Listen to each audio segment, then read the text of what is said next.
you're done with autistic testing and you figured out you're autistic. What now? Hi, I'm the autistic autist. This is my boyfriend, and we will talk about when you figure out you had your autistic testing, you know you're autistic. There's a lot of emotions and everything attached to that, and we want to talk about this today. So the first thing, when I started this channel, I know I was really excited and I wanted to talk about a lot of things, but I think I never mentioned how saddening and how worrying you can be when you figure out you might be autistic or you're autistic. Actually, at the beginning, when it first was mentioned and I saw myself in being autistic, and I came to the conclusion that I really could be autistic. Then I talked to my mother, and my mother asked me if I can still be a doctor and if I can get kids with kind of that disease, like if you're, I don't know if you're mentally able or I don't. She was just worried, and she was asking me a lot of questions. She was curious, I guess. Yeah, worried and curious. She had a worrying tone, which I know because like I immediately felt it in myself. And I know that after the talk we had, I went into my room and I was so worried.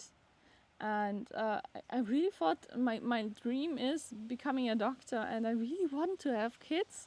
And what does that mean?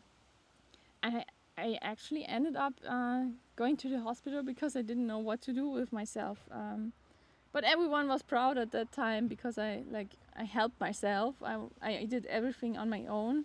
I traveled with the train to the next hospital where I was cared for and talked to them, and it didn't help at all because she was like, I don't think you're autistic. Like, tell me why you're autistic. And the then doctor there? Yeah, the doctor there.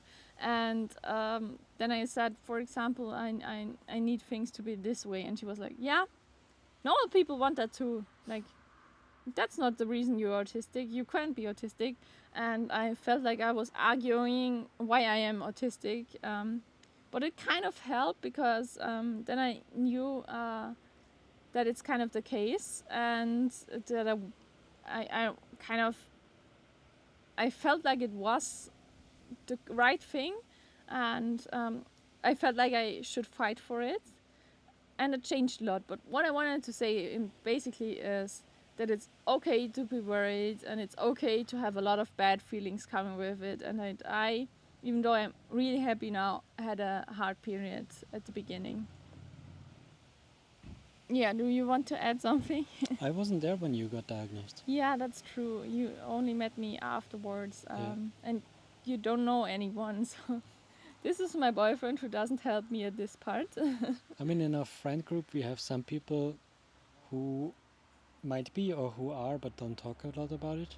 Yeah. And some people who are definitely and talk about it. Yeah, and there's one in our friend group who has a job where she really can't talk about it. And for her it was different too, because her friend group was kind of connected to work, and she couldn't talk about it. And then when she was with me, she was kind of in a different friend group, and she felt so free. She told me she could talk about it openly, and that really helped her. So if you're someone in a job kind of where you can't really talk about that, then I really recommend a support group where you can talk openly about it. Support groups in general are a great thing, especially at the beginning. But if you're just like in a period afterwards where you kind of feel a lot of worry, then that's okay. It's totally okay, and it's going to get away. The best thing I heard in that period, because it wasn't gone afterwards, of course it came up again days after and something like this, was my best friend who told me the diagnosis, you're not described by the diagnosis. The diagnosis is something that describes you. So you are a part of it. Oh no, I said it the wrong way. The diagnosis doesn't describe you, you describe the diagnosis. That's what she said. So you are part of this group, and you are still yourself. You will always be yourself. And what you were able to manage before, you will manage afterwards. So that's not something that's going to define yourself. Yeah, but you might find it easier to get help Yeah, with your daily struggles. yes, that's something you are going to get so much more support through this diagnosis, and that's the thing to focus on. If you are struggling with stuff, sorry, I'm watching a piece of trash I laid next to me that's blown by the wind and is now running through the whole garden, and I'm so focused on it. So if I'm looking in different directions, that's the reason why. And also because you're autistic. Yeah. Yes. But these emotions are totally fine, and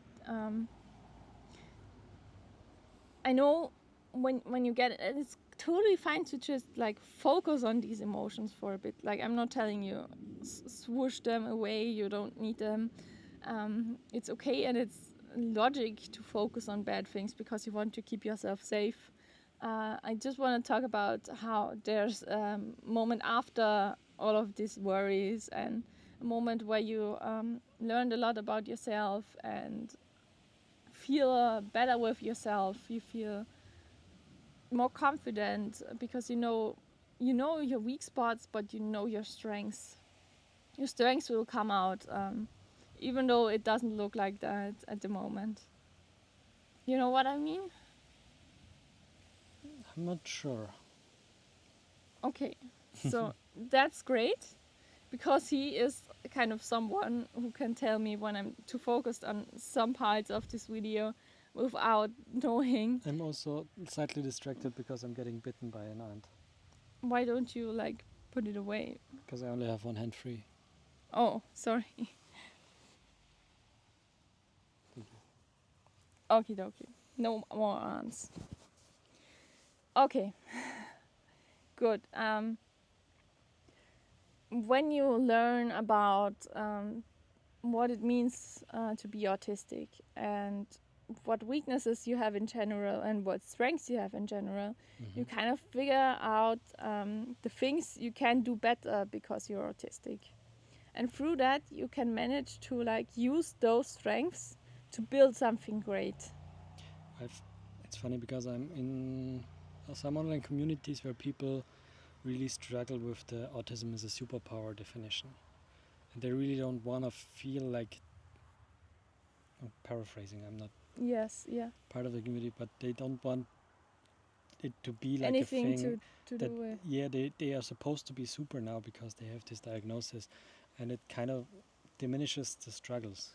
Yeah, I know what you mean, and I don't want to talk like it's like this superpower and everything is going to be great. Of course, there are weaknesses, but through learning those, you get support and you can kind of manage your life around it a little bit. I don't want it to sound like there's nothing bad about it. Like, there are a lot of bad things, and I do struggle, and I still struggle. And I just filmed a video talking about the struggles I had through med school, but I managed it through med school, and I don't know if I would have managed it through med school not knowing these weaknesses and what's the problem with me, you know? Yeah, sure. That's what I wanted to say. And That you don't have to worry about what's wrong with me, why can't I do this right now, why am yeah. I overwhelmed, and everybody's fine. Yes, that's the thing, because that I thought a lot. Why is everyone so fine with it? Why can everyone do it, but I can't? And yeah, that's the reason why. And there are other people feeling like me, and there are other people who figured kind of out how to work around this. And yeah, for example, I don't know if I talked about this before, but I wasn't able to sleep somewhere else but my home. I also thought I would never be able to move out back then, out of my like home, because I needed everything to be the same.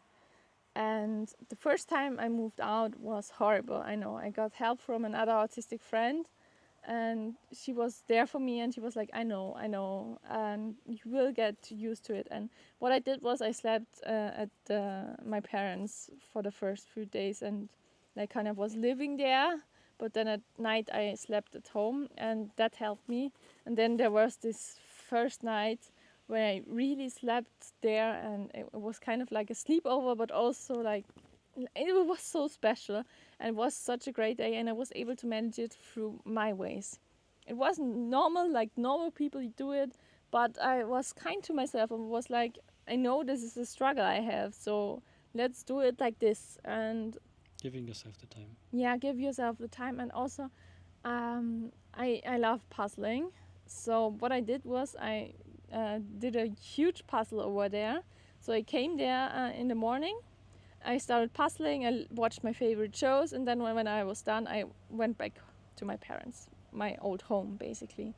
And that I did for a few days, and then I did something more there, and then I cooked something there, and every day I did a new thing there, and I did it in my time and with the ideas that I had, which felt comfortable for me, because I know a lot of people are so focused or are used to kind of this exposure therapy kind of point of view, because when you're not autistic, exposure therapy is a great thing.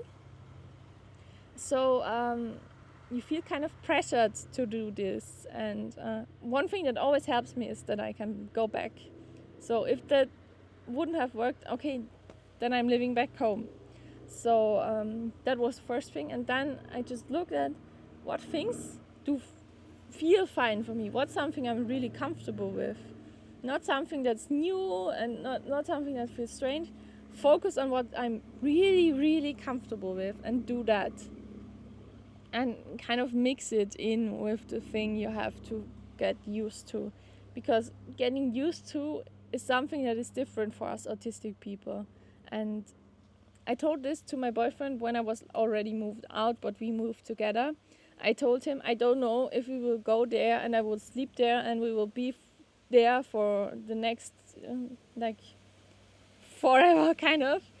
Or if I'm going there and I will need time and we will only like look at it, and the next 1-2 months we will only visit and not move. It's really, it's for me, it's either it works and I love it, or it doesn't work and we have to like do it in a slow kind of motion. You get used to yourself, and when you have like groups of other autistic people, they will tell you what worked for them, and then you will kind of figure out ways that might help you.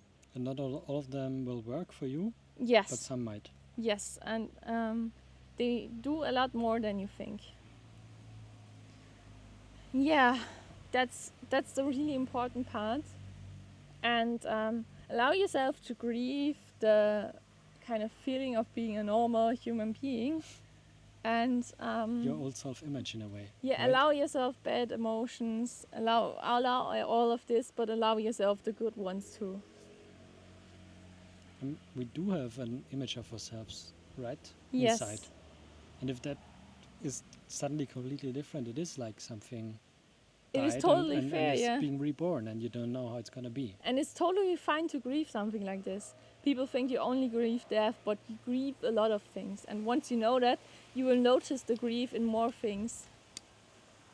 And Kind grief of- is fine.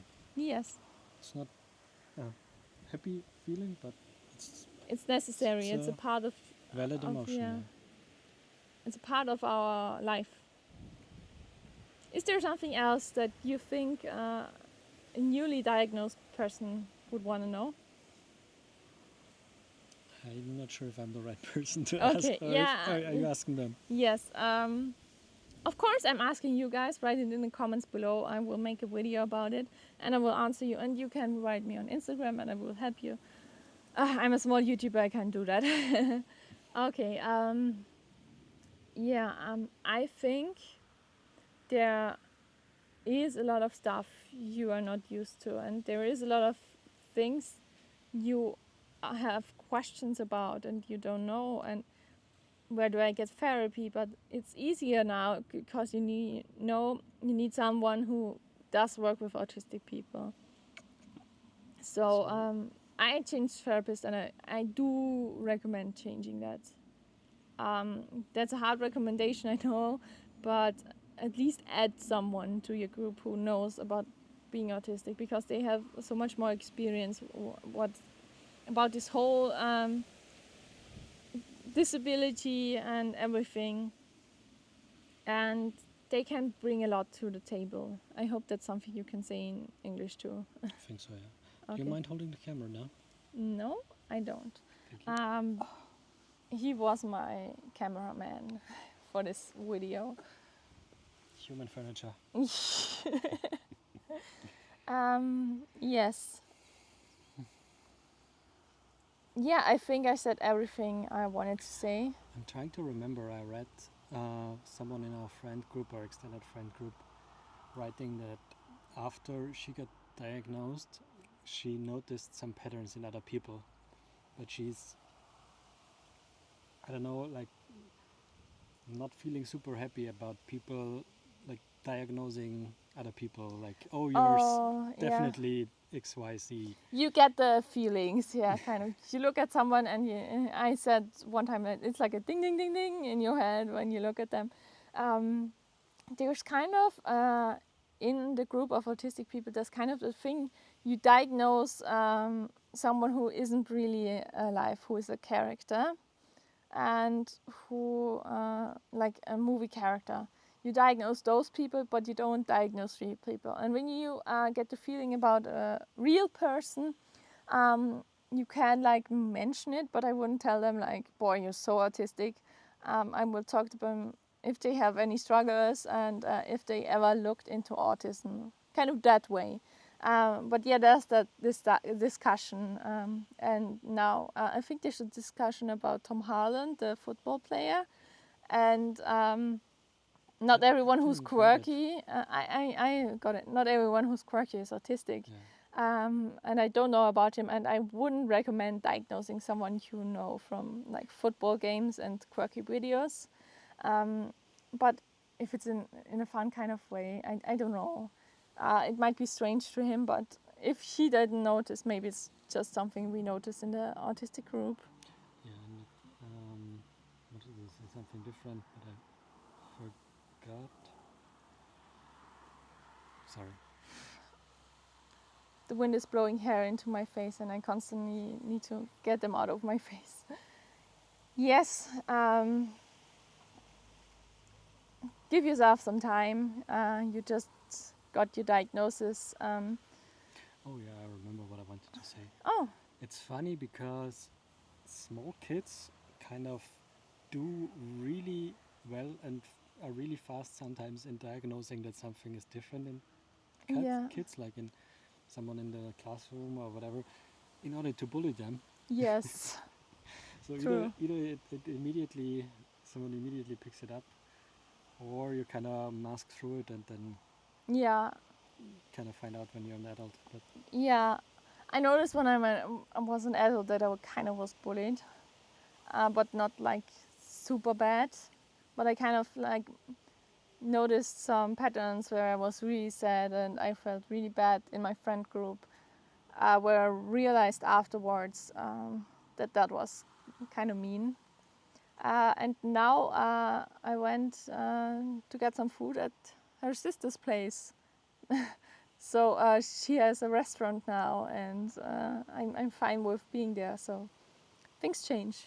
and something else I wanted to say is, you do kind of have a feeling when you are with some people and you can just like be yourself, act natural, and you kind of get along, and there's like instant chemistry in a way, without necessarily being anything romantic or more. But I don't know. It feels like having found your people sometimes. Yeah, I get that. Mm. So you will find your way, and if not, take some help from people who know autistic people who are autistic. And yeah, I know sometimes it's hard to find them, but I have always mentioned an autistic Discord group, and I would recommend looking at like there's some like organizations like in Austria there's Autism Help. They call themselves Autism Center, and they have some support groups, and that really helped at the beginning. And I met some nice friends there, so I recommend something like that. Do you mean the group therapy with support group, or is Yes. that something different? Yes, Okay. but there are different ways of support groups, and I think every kind can help. Because you mentioned group therapy really helped you. Yeah, group therapy really helped me, but that's not for all autistic people. But for me, it's like kind of, if the therapist doesn't get me, then I have other people who can like translate for me. Someone will get me and someone will be able to translate, because I did have some problems. That doesn't mean that you have problems with every therapist, by the way. I found a great one. There is art therapy too, by the way, if you're an artist like me. Yeah, but I think that's everything. Of course, it's a huge topic and you will probably have a ton of questions still. But if there's some, mention them in the comments or ask them in an autistic support group, because you will definitely hear some, oh yes, yeah, trust me. One last thing. You mean the translation? Yes. Do you remember the short that we watched together about getting tested for neurodivergence, and the doctor's like, hey, do you have the sock thing? And the patient's like, I don't know, I don't think so. And then there's like the nurse there, and the nurse is like, tell him about your socks. Yes, and the rest is like, oh, they have to be this way and I have to do them that way. Not And too then, short, not too long, this kind of color, no prints, they have to be this texture and mixed or matched or whatever. yeah, that's why some people fabric. get a negative autism diagnosis, like they aren't autistic, even though they are autistic, because it's they ask the questions in a neurotypical way, and we have to answer in a neurodiverse way. Yeah, that's an important thing. Yes. Do you have the sock thing? Yes. But that's something that's behind you. So you've already done a big step. Take some time.